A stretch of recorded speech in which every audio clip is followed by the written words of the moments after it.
Take our lead, let's help you make your mark. Our goal is your satisfaction. Let us show you the way. 2 sons. She was employed at the stock market in Manhattan before working in Madoff's firm, and she founded the Madoff Charitable Foundation.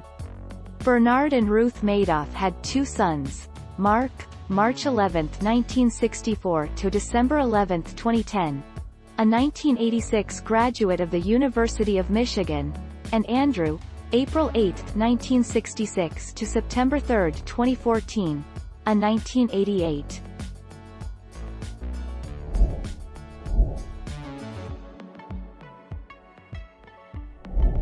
Make your mark, take our lead.